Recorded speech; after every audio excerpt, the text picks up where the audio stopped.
Salve amigos da filosofia, que é o Caio Souto. Nesse vídeo eu vou falar sobre a obra de um autor bastante atual, muitos de vocês certamente conhecem, é o Michel Foucault.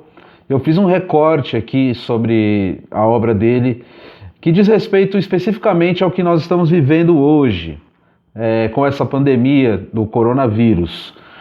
O Foucault, ele escreveu sobre assuntos diversos, uma obra vastíssima, e interessante que essa obra tão vasta tenha, na verdade, um número relativamente pequeno de livros que ele publicou em vida, né? Muito do que se lê do Foucault, ele não publicou especificamente na forma de livro durante a vida dele. E o que eu vou falar aqui é um tema que ele trabalhou em alguns cursos, né? E esses cursos eles estão publicados em formato de livro, mas não foram pensados para serem livros especificamente. E, bom, o Foucault ele deu aula numa instituição francesa em Paris, que é muito conceituada e que é muito antiga, né? Tem muitos séculos que ela existe, que é o chamado Collège de France, Colégio da França, né? Que fica em Paris e é uma espécie de local em que se proferem cursos abertos ao público. Ele deu aula lá quase 14 anos, começou em 70, quando ele assumiu uma cadeira, e ficou lá até a sua morte, em 84. E durante esse período, ele publicou pouquíssimos livros. Entre 70 e 76, né? Ele publica um livro só, 75, desculpa, 75 ele publica o primeiro livro dessa fase do seu pensamento. Quem conhece o Foucault sabe que o pensamento dele se divide em alguns períodos, né? Não há exatamente uma ruptura entre um período e outro, mas existem temas que ele prioriza num período e há um deslocamento, vamos chamar assim. Mas há também temas que ele volta a eles, né, numa fase. Na segunda fase, ele volta a temas que ele já havia abordado inicialmente. Então, a década de 60, né, existem alguns textos anteriores a isso também, em 50, né, textos belíssimos já, mas, enfim, é a partir de 61 que a obra dele, de fato, começa, né, do Foucault mais estudado, que é a História da Loucura, né, em 61, a tese de doutorado dele. E depois, em 63, Nascimento da Clínica e Raymond Roussel, que é um autor literário. Em 66, As Palavras e as Coisas, que foi um livro já, esse sim, amplamente conhecido, né, que virou um best-seller na época, muita gente comprou, mesmo sem entender, mas leram, divulgaram, né, esse texto. E depois ele recebe vários ataques e várias críticas. É um texto que fez época, né? Em 69, a Arqueologia do Saber é o texto em que ele responde a algumas dessas críticas e também modifica alguns dos seus conceitos, né? Então essa é a fase dos anos 60, que de uma forma geral é compreendida como a Arqueologia do Saber. Né? Todos esses textos, genericamente falando. E a partir de 70 ele entra no Collège de France e dá um curso por ano lá.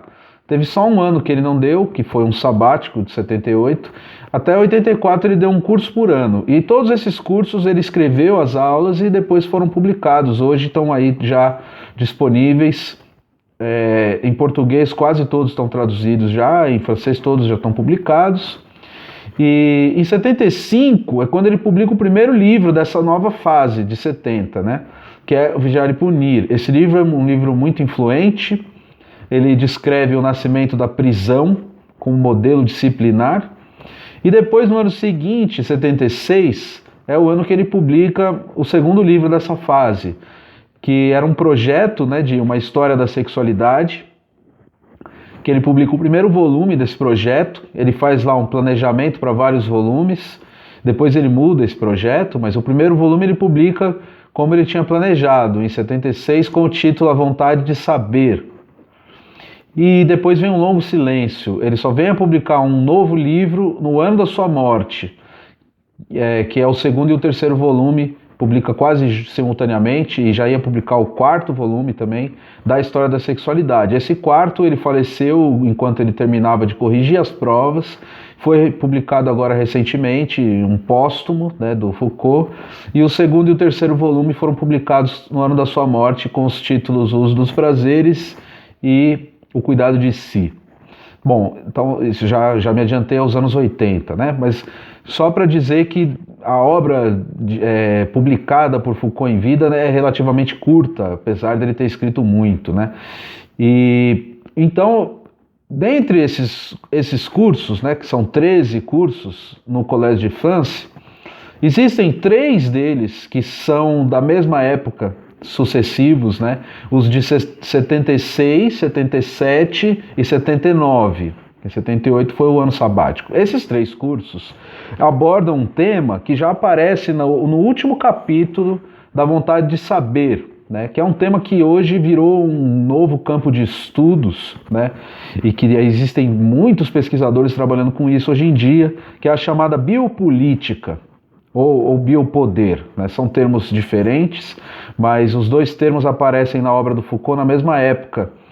E, bom, hoje os italianos, né, como Giorgio Agamben, Antonio Negri, Maurizio Lazzarato, Roberto Espósito, só para citar alguns, né, tem outros ainda, e ao redor do mundo, né, no Brasil, nos Estados Unidos, na própria França, na Alemanha, em outros países, na África, existem muitos autores trabalhando com esse conceito de biopolítica e com o conceito de biopoder. É um conceito que aparece no último capítulo da Vontade de Saber, mas ainda relacionado à questão da sexualidade, né, como uma forma de controle sobre a vida das pessoas, né, que é um conceito que o Foucault vai dizer, o de sexualidade, que tem um surgimento recente na esfera do pensamento ocidental. Só surge no fim do XVIII, começo do século XIX, né? Mas não é disso que eu vou falar nesse vídeo especificamente, eu só fiz um panorama para situar dentro da obra do Foucault quando que esse conceito de biopolítica surge, né? E depois, nesses 3 cursos, nesse momento, nesses 3 cursos que ele vai abordar melhor, desenvolver um pouco mais esse conceito. O primeiro curso se chama Em Defesa da População. Ele analisa ali a emergência do conceito de raça, né? E em relação com a eugenia nazista, com as políticas de controle de população na Europa no começo do século XX. É uma espécie de genealogia do racismo, como é o título desse texto na tradução espanhola, né? Para o espanhol se optou por esse título, mas o título que o Foucault deu é esse, Em Defesa da Sociedade. É preciso defender a sociedade. No ano seguinte, ele prossegue esse tema com um curso chamado Segurança, Território, População. Esse é o curso que eu vou falar sobre ele aqui agora, né? Eu gostaria de falar sobre alguns conceitos que aparecem nesse curso, e depois, no fim do vídeo, um pouco sobre o curso o curso seguinte, né, 2 anos depois, que se chama O Nascimento da Biopolítica. Esses 3 cursos, eles são fundamentais para os estudos de biopolítica, que existem aí, hoje se disseminaram, né, não só os estudiosos de Foucault, como eu falei.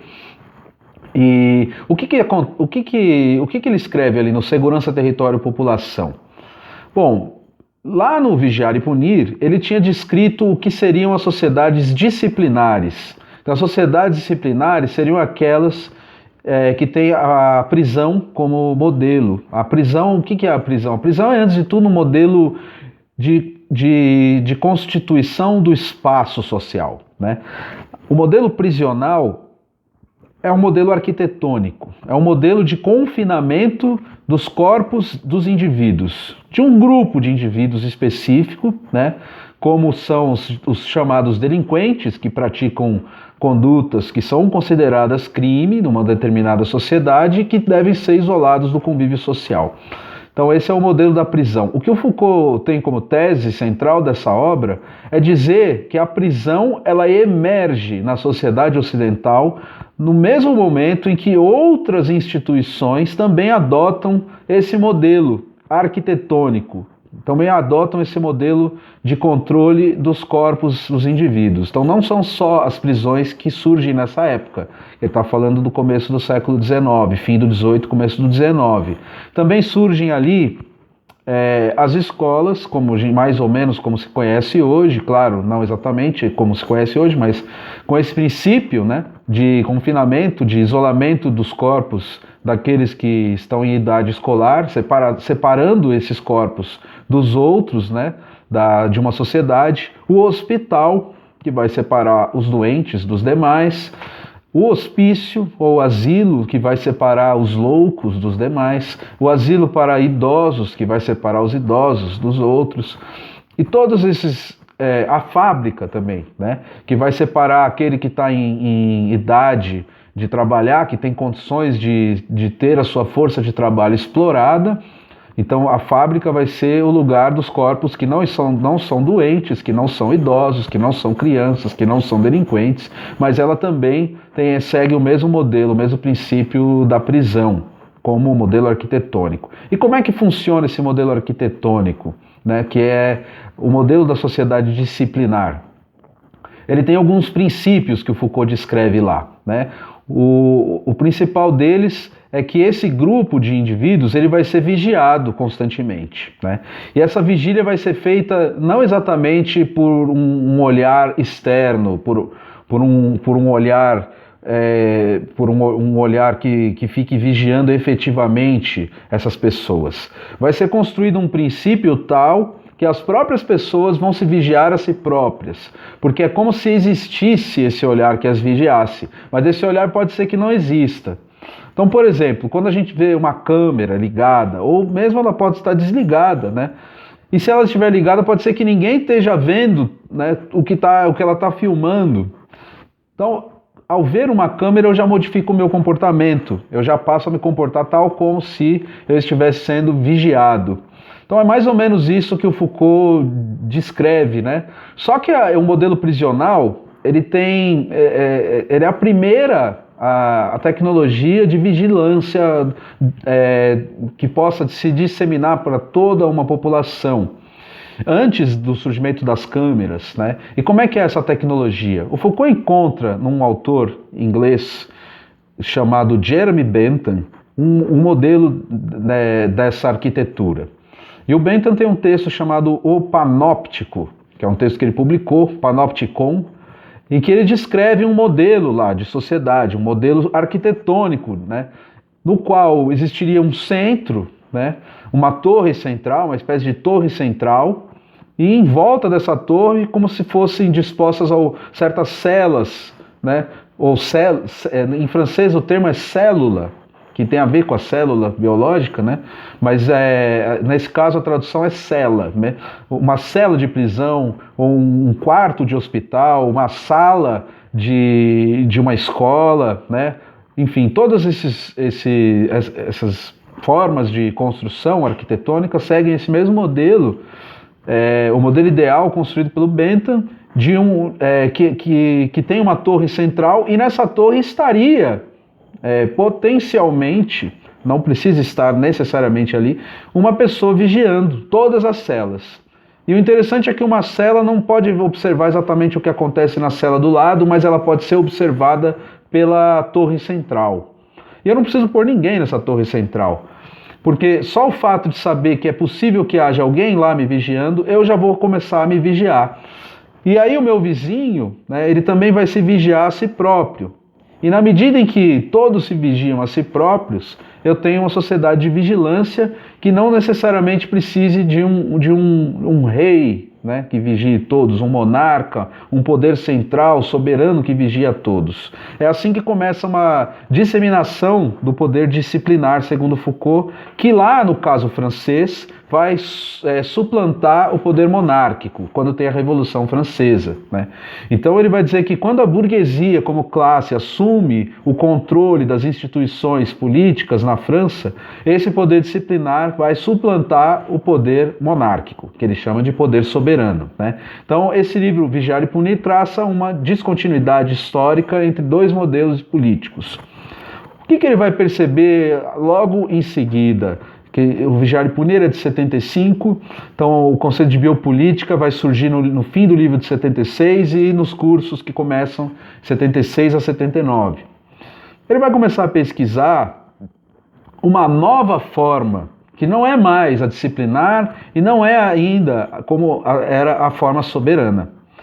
E essa nova forma de poder, ela não passa mais pelos corpos, quer dizer, ela continua passando pelos corpos, mas o corpo não é o alvo principal mais, né? Ela vai ter um novo alvo principal que ele vai denominar de vida, né? Ele vai usar o conceito de vida como conceito biológico, e daí, por isso que eu falei no começo do vídeo, né? Existem coisas que voltam lá das pesquisas que ele fez nos anos 60, né? Ele vai retomar uma pesquisa que ele já tinha feito para a escrita das palavras e as coisas e no nascimento da clínica, sobre o conceito de vida na biologia, né? Tem um capítulo lá sobre isso, um capítulo sobre como era o conceito de vida, quando ainda não havia o conceito de vida, né? No fundo, como que era a pré-biologia, né? O que existiu antes da biologia, num debate entre autores como Buffon e Linneu, tem um capítulo lá sobre isso, o capítulo Classificar. E depois, a partir do surgimento da biologia, do fim do século XVIII para o XIX, a própria palavra biologia surge em 1800, né? Como é que vai se tornar, então, o conceito de vida um conceito autenticamente científico? Vai se constituir uma ciência da vida, como a biologia. Então, isso nas palavras das coisas, ele já tinha feito essa pesquisa, e daí no capítulo Vida, Trabalho, Linguagem, tem uma parte lá sobre o conceito de vida, e agora ele vai falar sobre um poder sobre a vida. A diferença entre os estudos dos anos 60 e dos anos 70, no Foucault, é que o eixo principal de análise dos anos 60 era era o saber, né? O saber. E agora nos anos 70 será o poder. Mas existe uma relação de implicação entre saber e poder, que o Foucault mesmo vai argumentar, né, pela sua existência. Então, não existe um separadamente do outro, existem formas de poder que implicam formas de constituição do saber. Então, aquilo que ele havia pensado sobre o surgimento da biologia, agora vai ter um lastro empírico, material, né? Não é só mais uma especulação, não é só uma história do saber, uma história da construção dos conceitos filosóficos, científicos, econômicos, linguísticos. Vai ser antes uma história das práticas sociais que estão implicadas com a constituição de determinado saber, como no caso a biologia. E essas práticas sociais são as práticas que ele vai denominar agora com o termo biopoder. Não é mais o poder disciplinar, portanto, nem o poder soberano, né?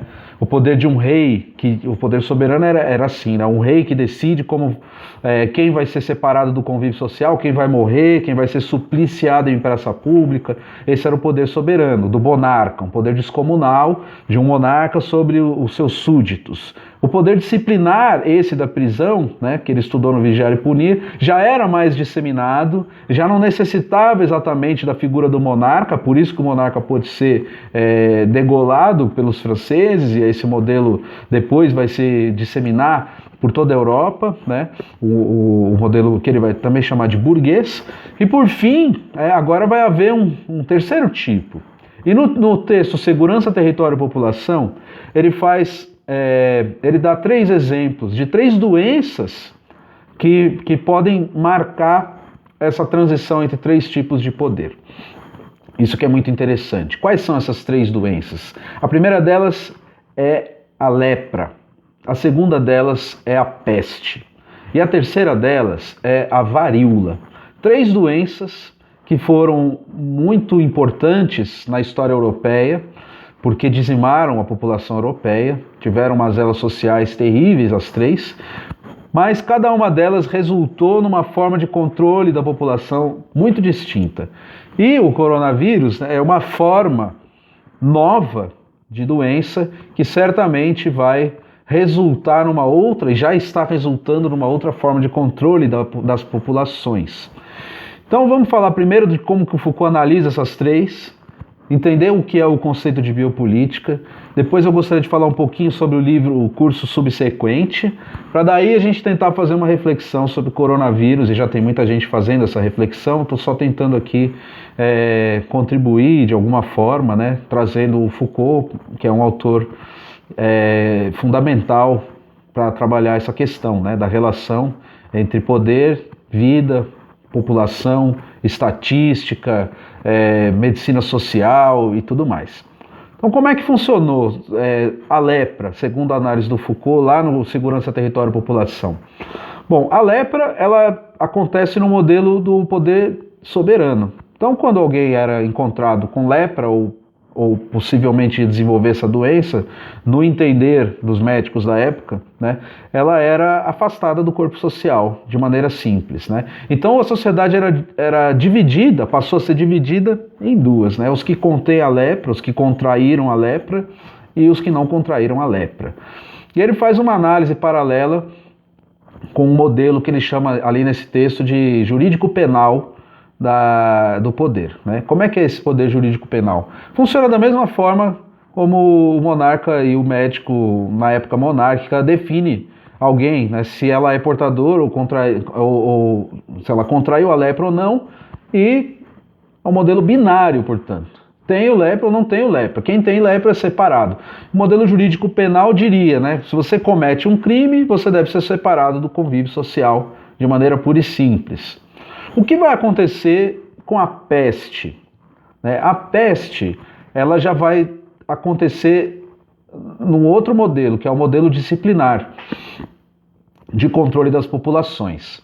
Então, quando alguém era identificado com peste, não acontecia só dessa forma binária. A peste provocou uma disseminação do controle da população. Então, os inspetores da lei poderiam adentrar nas casas das pessoas para descobrir se ali habitava alguém que tinha contraído a peste. E aí, agora, toda a população passava a ser um portador dessa doença em potencial. Então o controle não era só focado nas pessoas que tinham desenvolvido a doença, como no caso da lepra. Agora o controle era muito mais eficaz, muito mais disseminado, muito mais total, né, do que o modelo da lepra. Então, assim como acontece, fazendo o paralelo que o Foucault faz, né, com a passagem do modelo soberano para o modelo disciplinar, em que eu tenho não mais a necessidade de um rei, mas a própria população vai se policiar a si própria, acontece a mesma coisa na passagem da lepra para a peste. E uma outra doença aparecerá em seguida, agora já no fim do século XVIII, que é a varíola, né? E a varíola é uma doença que, para o Foucault, ela é muito importante, porque é com o tratamento que se faz sobre a varíola que vai surgir, né, essa ideia de que inoculando uma porcentagem menos nociva daquela própria doença num organismo vivo, eu vou forçar esse organismo a produzir os anticorpos a essa doença. E isso deve ser feito em toda a população, sem exceção. Qual é a diferença, né, entre a cura o modelo de controle da peste para o modelo de controle da varíola, que vai surgir quando vai surgir a vacina, né, que vai inocular a própria varíola no organismo vivo, ou seja, vai fazer com que aquele organismo adoeça de uma certa forma, né, para que ele produza os anticorpos contra aquela doença. A diferença é que os dois, a semelhança é que os dois são já um modelo que atinge todo o corpo social e não faz apenas uma distinção binária, né? Mas a diferença é que a varíola vai atingir não mais o corpo, não vai mais só permitir que os inspetores da polícia adentrem as casas e aí, descobrindo quem tem peste, vai separá-los do corpo social e vai colocá-los no hospital, vai colocá-los numa espécie de local para aqueles que têm essa doença. Com a varíola não vai mais ser feito isso, né? A não ser em casos que as pessoas já desenvolveram a varíola e agora elas precisam realmente ser curadas no hospital, serem separadas do convívio social. Mas agora o mais importante é que a estratégia de controle da sociedade, da população, vai ter como princípio a inoculação da própria doença. Então o próprio mecanismo vital do organismo vai ser usado como forma de controle daquela doença. E aí vai surgir não mais o poder disciplinar, mas um novo poder que ele vai denominar biopoder, poder da vida, poder sobre a vida, o poder que atinge os processos vitais. O que é interessante desse poder sobre a vida que a varíola, né, como doença, provocou, teve como resultado esse biopoder? O Foucault ele vai mostrar nesse curso, logo em seguida, que junto com essa forma nova de medicina social e de política, vai emergir também uma nova forma de economia. E é isso que está em jogo hoje em dia também, com essa disseminação do coronavírus, né? Uma outra forma de gestão econômica tem que ser colocada, uma vez que o neoliberalismo já demonstrou seu esgotamento, né, diante de uma pandemia como essa. Agora é evidente, né, que a prática neoliberal vai resultar numa dizimação da população, e sem a população podendo trabalhar, a própria economia, mesmo dos bilionários, ela não vai conseguir se movimentar, né?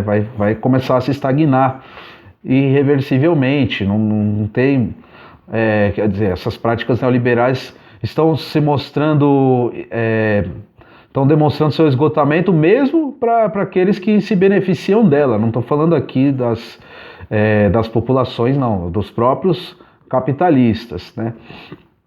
E o que o Foucault diz lá? Qual foi a alteração que ocorreu no modelo econômico da época da varíola, né? Bom, o Foucault ele começa mostrando que, pelos dados, né, pesquisas históricas, que junto com a varíola surgiram processos da produção econômica europeia que resultaram em escassez alimentar, vários ciclos. Durante vários anos houve uma grande escassez alimentar que levou pessoas à morte, dizimou a população, tal como a varíola, né? E o que aconteceu? Alguns médicos, percebendo o que a cura da varíola representava, o que a inoculação do próprio veneno da própria varíola numa quantidade menor na população permitia fazer, que a própria população se controlasse e gestasse a si própria, né, que o próprio organismo, criando seus anticorpos, conseguia controlar essa doença, e que a população como um todo, uma vez que fosse inoculada, também desenvolvia a possibilidade de controle da varíola. Alguns médicos, o principal deles, François Quesnay, começaram a elaborar uma teoria econômica que pensava a economia nos mesmos moldes da medicina social. E o Quesnay, ele construiu uma teoria econômica que é chamada fisiocracia. Physio, né? Physis, natureza, kratos, poder da natureza. É daí que vai derivar depois, no século XIX, o liberalismo econômico, né? A ideia de que o mercado é algo natural. O mercado é a realização dos fins da natureza humana, e o mercado então ele teria uma natureza, e que essa natureza teria uma regulação própria, né? E essa regulação própria então daí que vem a ideia da mão invisível do mercado, né? É necessário deixar o mercado se regular por si próprio, não se deve interferir no mercado. Bom, fazer um breve recuo. O que havia antes da fisiocracia? Como era o modelo econômico anterior? Aquele que correspondia ao poder disciplinar. Era o mercantilismo, um protecionismo econômico, em que as nações estavam em competição de acúmulo de metais preciosos, como principalmente o ouro, né? Muitos deles provenientes das colônias, como é o caso aqui do Brasil, e eles estavam em luta, né, para ver quem acumulava mais ouro. E esse protecionismo atingia também os alimentos, os cereais. Existiam pesadas leis aduaneiras que impediam o fluxo tanto de metal quanto de alimentos entre os países europeus. O que acontece quando essas crises de escassez alimentar começam a se agravar? O Quesnay percebe, o que foi a cura da varíola? É o inoculo o próprio veneno nas pessoas, e elas vão se curar. Algumas vão morrer, né? Mas num cálculo que se faz, é um cálculo parecido com esses que a gente vê hoje em dia, de alguns fazendo, né? Alguns irresponsáveis fazendo um cálculo, mas vão morrer alguns velhos, né? Mas isso entra na conta da economia, é pouco. Então, esse cálculo era feito, né, também na cura da varíola. Pessoas morriam quando inoculava-se a vacina da varíola, né? Ou passavam muito mal e desenvolviam outras doenças, enfim, né? Na medicina do estágio que ela estava na época, não estava preparada também para cura, né, de várias outras doenças que essa vacina da varíola também podia acabar desencadeando ou contribuir para desencadear. Mas enfim, isso é uma outra questão. A questão importante é que o Quesnay vai aplicar esse modelo da inoculação da varíola para a economia.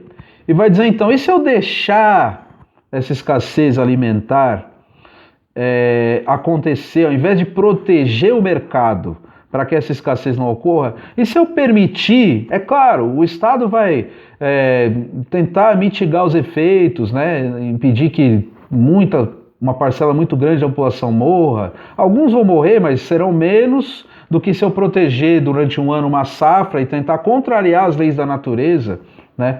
Porque se eu fizer isso, o estrago vai ser muito maior, pensava o Quesnay.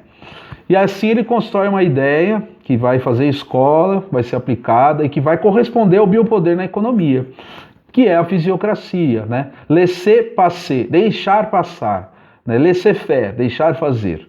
Esses são os lemas principais da fisiocracia. Então o Quesnay, ele constrói essa teoria. O Foucault já tinha abordado essa relação entre mercantilismo e fisiocracia nas Palavras e as Coisas, mas ali de uma forma um pouco mais estancada, assim, como se fossem duas formas de pensamento econômico com uma relação menos de herança, com menos relações entre elas, vamos chamar assim, né, como se fossem duas formas apartadas e uma sucede à outra, como se existisse um corte entre as duas. E agora, no nascimento da biopolítica, isso vai se modificar um pouco. Agora vai haver como que uma herança do mercantilismo, assim como ele vai haver uma herança do modelo disciplinar no modelo do biopoder, vai haver uma herança também de certo protecionismo nas práticas que vão surgir com a fisiocracia. O que eu estou querendo dizer com isso?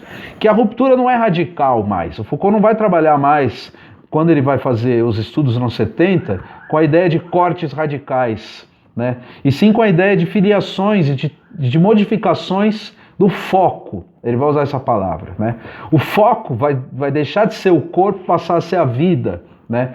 Porém, os corpos continuarão sendo controlados, continuará havendo a prisão como existe até hoje, mas o foco não é mais o modelo disciplinar, o foco agora é a vida, incitar, fazer a vida produzir os seus próprios anticorpos, porque eu confio no poder da natureza na vida, né? Eu vou tentar encontrar o próprio poder natural da vida e as suas próprias leis, né, como faz a biologia, tentar encontrar as leis da vida, né, como a física fazia com a matéria já desde o 17, agora a biologia vai surgir tentando fazer com a vida, e tentar encontrar essas leis para conseguir gerir melhor esse grande corpo vital que é uma população. E daí que vai surgir, segundo Foucault, esse conceito de população, para ele um conceito novo na esfera política, na esfera da teoria política, né? Território. E sobre uma população num determinado território, o biopoder, o que ele fará? Ele construirá mecanismos de segurança, né, de seguridade, vamos chamar assim também, né? Esse é o termo que o Foucault utiliza, né? Daí o título do curso, Segurança, Território, População. O que esse modelo da varíola e da economia fisiocrática tem a nos dizer sobre o que está acontecendo hoje? Bem, passando agora para o próximo curso do Foucault, O Nascimento da Biopolítica, ele vai narrar o surgimento do neoliberalismo. Vejam que interessante que nos anos 70, 78 para 79, o Foucault já esquadrinhou todas as escolas que vão resultar no neoliberalismo econômico que passou a ser aplicado, né, na década de 80, pela Margaret Thatcher no Reino Unido e pelo Reagan nos Estados Unidos, e depois, mais recentemente, eu diria que depois da crise de 2008, que passou a se disseminar por todo o globo, né? E o Foucault já falava disso já em 78 para 79. O que é o neoliberalismo, né? Bom, a ideia é que o liberalismo clássico deriva da fisiocracia e ele acaba chegando entrando em uma espécie de um colapso, né? O liberalismo econômico, depois que essa forma de economia suplanta a anterior, que foi a do protecionismo, do mercantilismo, né? Ela tem alguns resultados, mas ela gera uma concentração de renda muito brutal, né? E daí todas aquelas coisas que a gente sabe que aconteceram na Revolução Industrial, né? E que depois o Marx vai narrar em alguns textos, né? Naquele capítulo 24 famoso do Capital, sobre a assim chamada acumulação primitiva, em que ele critica esse conceito em Smith e Ricardo, né? Fazendo a história da acumulação primitiva, mostrando que, na verdade, o que está acontecendo ali é uma expoliação, né, da classe trabalhadora, que, enfim, não era o proletariado, mas se torna o proletariado, e que no século XIX esse proletariado se acumula nas grandes cidades e, enfim, gera um colapso social isso, né? Para resolver esse colapso, muitas guerras acontecem, né? Guerra Franco-Prussiana, já no fim do século XIX, e vai gerar também depois a Primeira Guerra Mundial, tem a ver com isso, né?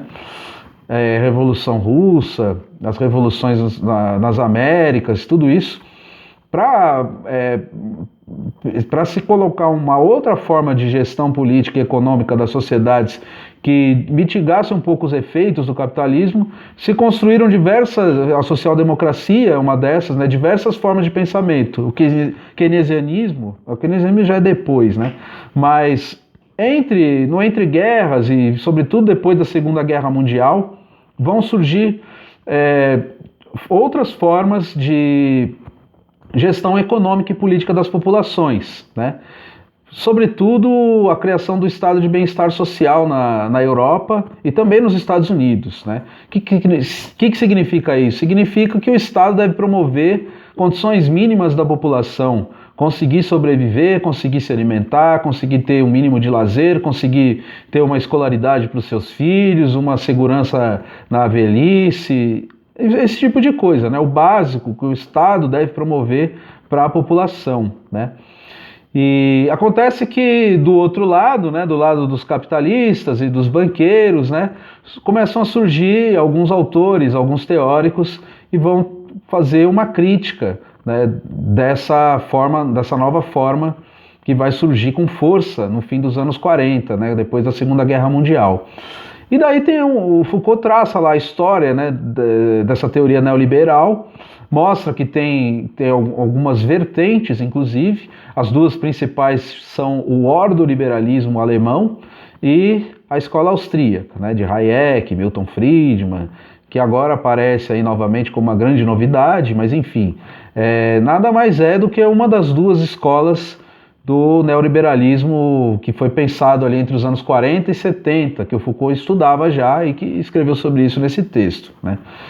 E qual é a diferença do neoliberalismo para o liberalismo clássico? Eles vão fazer uma espécie de revisão do liberalismo clássico, dizendo que agora, para que funcione, né, para que esse laissez-faire, esse laissez-passer funcione, é necessário que o Estado implante as condições para que isso funcione, para que o Estado force a livre concorrência entre os cidadãos e para que, mais do que isso, o Estado se constitua a si próprio na forma empresa e não mais na forma Estado, né, como um conjunto de forças, como pensado nas teorias contratualistas, na teoria democrática também, na teoria republicana ou democrática, ou mesmo na teoria comunista de Estado, né?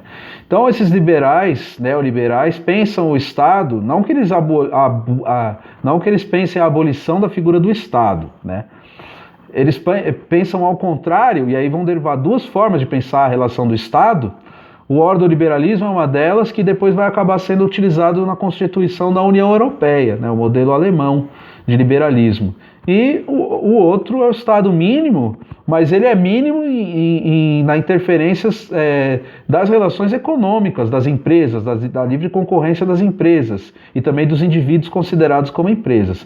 Mas ele é máximo para impedir que outra forma social emerja, né? Para que todos sejam compelidos a fazerem de si próprios empresas e entrem nessa livre concorrência. Porque, segundo eles, isso iria desenvolver melhor as potencialidades humanas, na teoria econômica dos neoliberais, né? Bom, o que o Foucault mostra, né, é que esse neoliberalismo ele vem de par com esse modelo biopolítico que surgiu ali no século XVIII para o XIX e que depois vai ter os seus desenvolvimentos durante todo o século XIX, como eu falei rapidamente aqui, vai ter uma reação a esse modelo. E aí o neoliberalismo é uma forma de reatar com aquele modelo antigo, mas com essas revisões que são feitas, né? Bom, o que a gente está vivendo hoje, e é isso que o Foucault ajuda a gente a pensar, né? É uma nova crise. É uma nova crise sanitária, sobretudo, é uma nova crise econômica que já vem desde 2008 com força, né? E essas duas novas crises estão colocando em jogo essa forma, esse neoliberalismo que foi constituído. E vem emergindo então uma outra potência econômica e política, que já vem com força há muito tempo, que tem 1 bilhão e 400 milhões de habitantes, que eu estou falando da China, né? A China é um outro modelo político, é um Estado único, né? Uma outra forma de modelo de controle da população, das instituições políticas.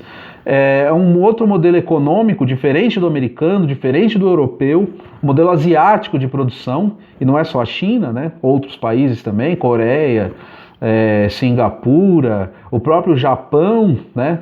Os chamados tigres asiáticos, a própria Índia também, né? E a Rússia, se a gente quiser, num certo sentido. Todos esse novo bloco geopolítico, né? Ele vem se agenciando de uma maneira diferente. Bom, era sobre isso que eu queria falar, né? Eu acho que a gente tem muita coisa ainda para pensar sobre isso que está acontecendo. A gente está no meio do furacão, né? Não sabe o que vai acontecer de nós nessa pandemia, né? Mas eu acredito que o Michel Foucault tenha muito a contribuir para esse pensamento do fim do neoliberalismo, vamos chamar assim, né?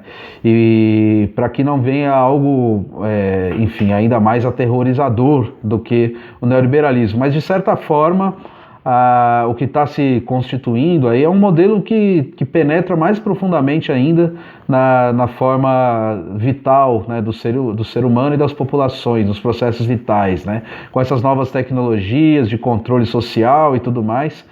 Me parece que o caminho que está sendo tomado, né, para a gestão de uma população que agora passa dos 7 bilhões de habitantes humanos no planeta, né, talvez seja por aí, né? Mas, enfim, é uma questão para a gente continuar pensando. Esse foi um vídeo aqui sobre Foucault e a biopolítica, né, o biopoder e biopolítica. E aguardo vocês aí. Quem gostou do vídeo, se puder deixar aquele like, se inscrever no canal, acionar o sininho das notificações para que vocês possam saber quando chegam os vídeos novos, né? E por enquanto estamos aqui nessa quarentena, tá certo?